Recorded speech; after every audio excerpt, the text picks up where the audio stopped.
With her mesmerizing blue eyes and ageless smile, Lynda Carter once made millions of men fall in love with her. Yet, she could never find someone who truly loved the person behind the beauty. She once loved with all her heart and gave up pieces of herself to hold on to a marriage that existed only in name.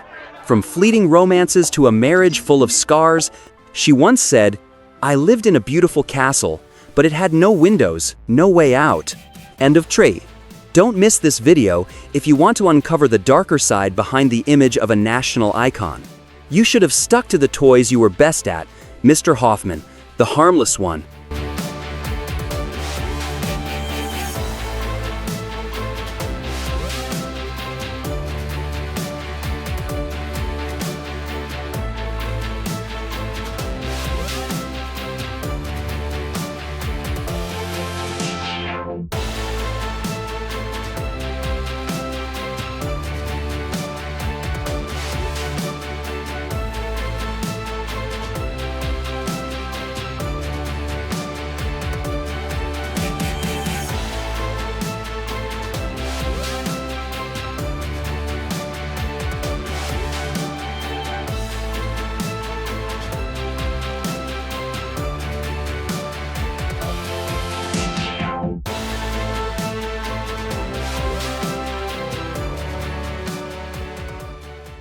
Not for just an hour.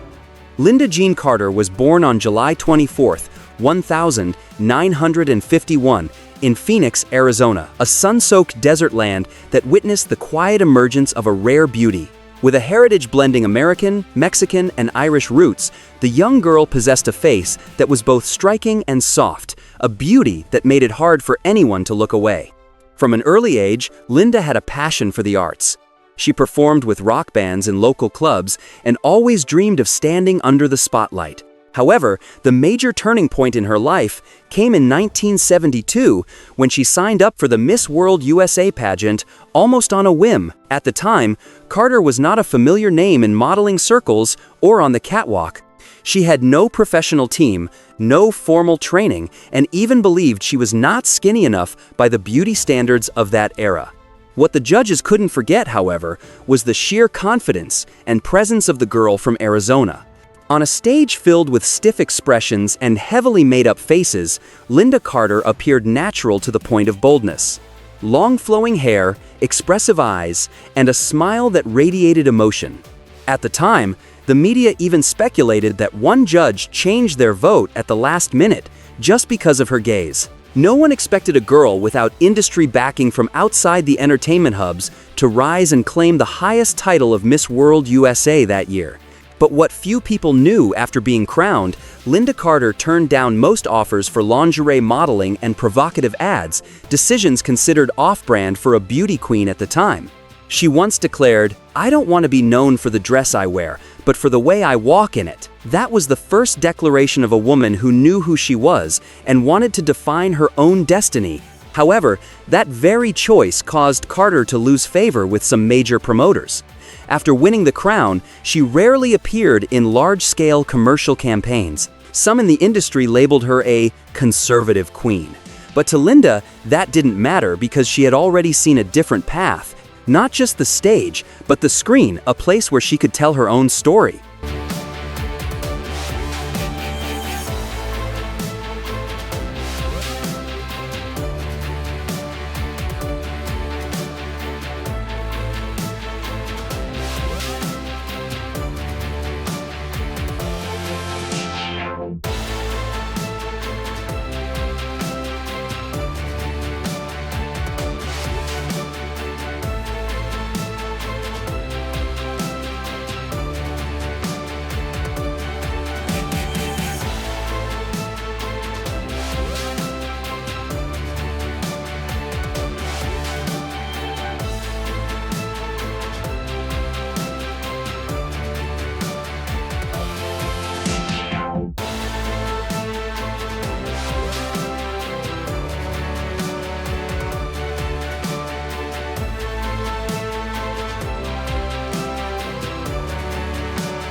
In 1975, After a series of lackluster television roles, Lynda Carter was invited to audition for a project that no one had high hopes for, a TV series called Wonder Woman, produced by ABC. At first, even Carter doubted herself. She wasn't a professionally trained actress, had never done action scenes, and Hollywood still saw her as a smiling beauty queen rather than a serious artist. But the moment she put on the costume with its crown, silver bracelets, and power belt, Lynda Carter didn't just play Wonder Woman, she became the very figure the world was longing for. A woman who was strong, independent, alluring, and invincible. After just one episode aired, Lynda Carter became an overnight sensation. Her name was everywhere. Little girls begged their parents for red capes, and grown men plastered her posters on their walls. But that was also when Carter began to feel the weight. Deep down, she began to feel like the very poster image of her character, motionless, stuck in place, with no one really listening. When the series ended in the early 1980 seconds, many believed Lynda Carter would break into film, that Hollywood would open its arms to such a powerful icon.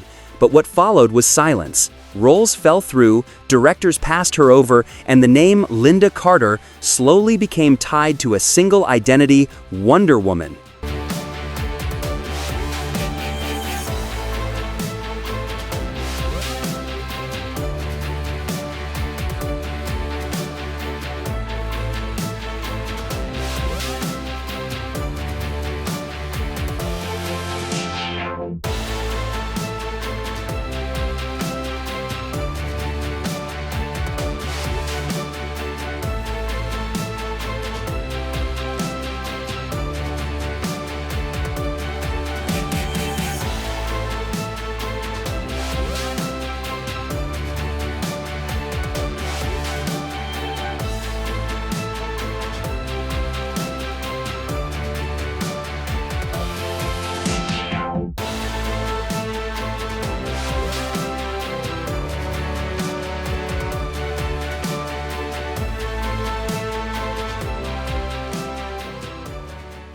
In 1977, at the height of her fame, Lynda Carter entered her first marriage with Ron Samuels, one of the most powerful talent agents in Hollywood at the time. In the media, it was hailed as a golden match, a rising star, and a seasoned industry mogul. But behind closed doors, what unfolded wasn't love, it was a power dynamic disguised as a marriage. From the very beginning, Ron Samuels wasn't just her husband, he was the one who controlled every aspect of Carter's career. From selecting scripts, arranging TV appearances, to even deciding what she wore or how she answered interview questions, everything had to go through him. She once said, "I couldn't tell which choices were mine and which were his orders." They had no children, not because Carter didn't want them, but because their life together left no space for genuine emotion. Lynda later revealed that Ron insisted she maintain a perfect figure to uphold the Wonder Woman image, and even discouraged her from getting pregnant, claiming it wasn't the right time for her career. In a conversation years later, Carter hinted that each intimate moment felt like a performance where she was expected to be devoted, while inside, she felt completely hollow. In her private journal, she once wrote, "I felt like I was lying next to a man, thinking about contracts, not about me." Each day passed under bright lights and cameras, but at night, Carter lived in a home filled with eerie silence, where every emotion was traded in to protect an image. Their marriage lasted 5 years and ended in 1982. No children, no shared assets, no real emotional connection. All that remained was a woman wiser, but more wounded than ever before.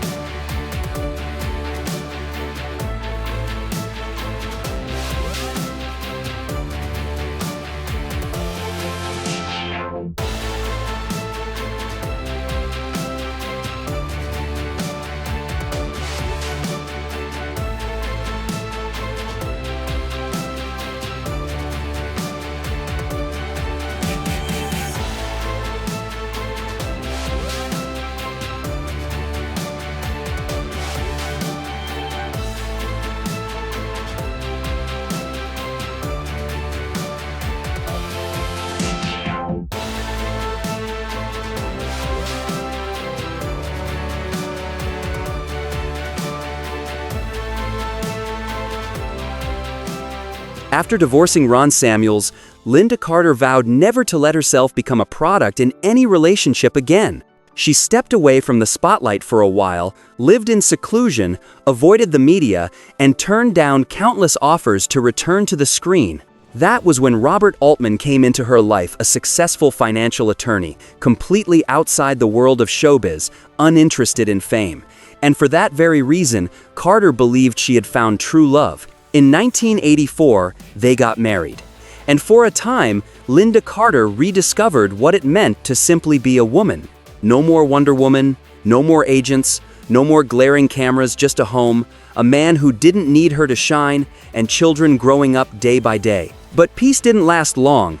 In 2002, Robert Altman became entangled in a major financial scandal under federal investigation in the Riggs Bank collapse, involving money laundering and suspicious international transactions. The press swarmed, friends disappeared, headlines blared. Wonder Woman now fighting for whom? As her husband faced the threat of prison, Lynda Carter didn't run.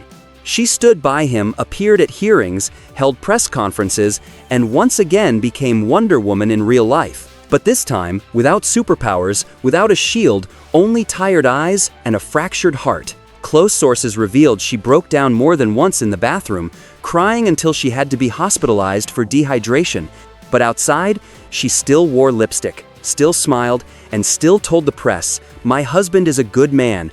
I believe in him." But that belief came at a cost. During that period, Lynda Carter sank into a deep depression. She started drinking at first, 1 glass to sleep, then 3 to forget. She drifted from her children, withdrew from public events, and couldn't even remember the last time she had truly laughed. It wasn't until 2008, when she made the decision to enter rehab, that she finally admitted, "I love Robert, but I lost myself trying to hold on to him." That statement shocked many because even though her second marriage was grounded in real love, it came at the price of Lynda Carter's career, her identity, and part of her soul.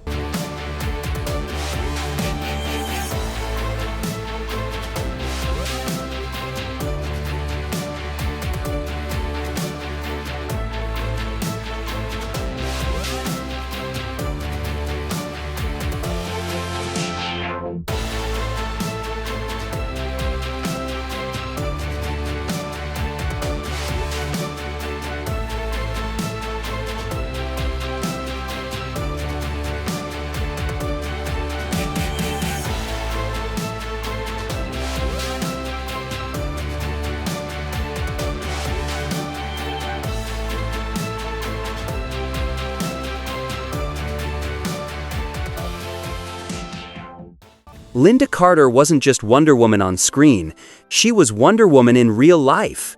A woman who loved with all her heart, sacrificed without condition, and fell in silence more times than anyone knew just to rise again with her dignity intact. From a girl in Arizona who entered a beauty pageant on instinct to a beauty icon trapped in the glare of fame, and then a wife and mother silently fighting through scandal, isolation, and depression, Lynda Carter never gave up on herself. She wasn't a perfect woman, but that's exactly why she became a timeless symbol for anyone who has ever been hurt, ever felt lost, or ever believed they weren't worthy of love. If this story moved you in any way, don't forget to subscribe and hit the notification bell because there are many more real lives waiting to be told with respect and deep empathy.